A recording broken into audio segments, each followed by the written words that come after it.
alaikum wa rahmatullahi wa barakatuh. Kwa muda huu mchache mfupi tutazame sehemu ya aya ili tupate mazingatio, tupate mawaidha. Mwenyezi Mungu Subhanahu wa Ta'ala anasema katika Qur'ani kwamba inna akramakum indallahi atqakum, hakika aliye mtukufu zaidi kati yenu kwa Mwenyezi Mungu, aliye bora kwa Mwenyezi Mungu, aliye mtukufu kwa Mwenyezi Mungu ni yule ambaye ni mcha Mungu. Kwa hiyo hapa tunajifunza kwamba sharaful insan, utukufu wa mtu mwanadamu, fi taati llahi, upo katika kumtii Mwenyezi Mungu, kumwabudu Mwenyezi Mungu, la fi maasiyatihi, sio mtu kumwasi Mwenyezi Mungu. Kwa hiyo mtukufu mbora kwa Mwenyezi Mungu ni yule ambaye ni mcha Mungu. Ndugu zangu, kila mmoja ajitahidi, kwa sababu hii ardhi ni uwanja uwanja midanul amal, ni uwanja wa vitendo. Dunia darul amal, hii ni dunia, ni nyumba ya vitendo.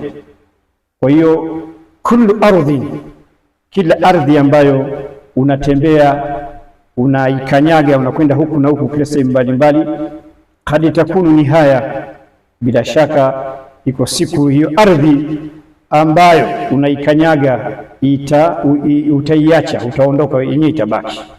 Kwa hiyo faj'al kullu khutwatin ta'a, kwa hiyo jalia kila hatua unazotembea unakwenda sehemu mbalimbali, basi umtii Mwenyezi Mungu Subhanahu wa Ta'ala. Wa kullu mawdhi'u dhikra, na kila sehemu watakiwa unapopepo sehemu hiyo, basi umkumbuke Mwenyezi Mungu Subhanahu wa Ta'ala, sababu hujui hiyo ardhi unayokanyaga sehemu mbalimbali unakwenda, lazima utafika mwisho, utaondoka.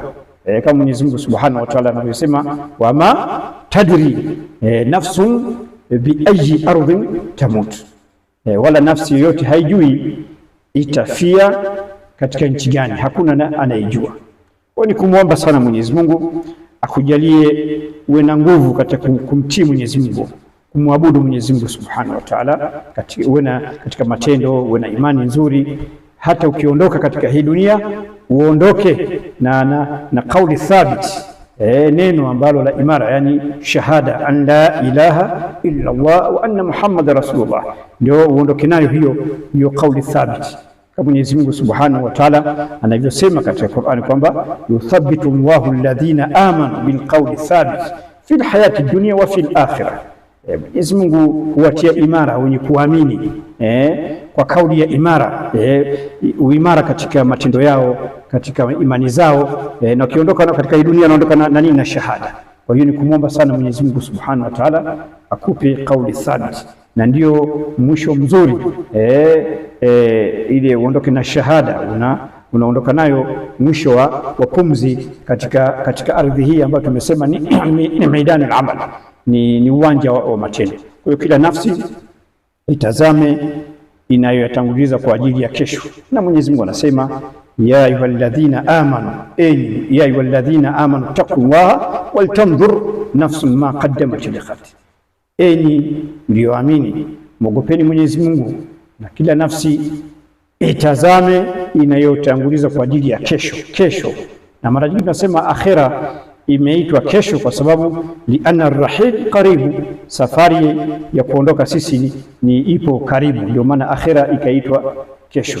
Basi tumwombe Mwenyezi Mungu atujalie imani ya sawasawa katika matendo yetu, katika imani zetu, na tukiondoka katika hii dunia tuondoke na kauli thabit, kauli ambayo ni imara, ashahada ya Mwenyezi Mungu Subhanahu wa Ta'ala na mtume wake Muhammadin sallallahu alaihi wasallam. وصلى الله على سيدنا ونبينا محمد صلى الله عليه وسلم وعلى آله وأصحابه أجمعين. فالسلام عليكم ورحمة الله وبركاته.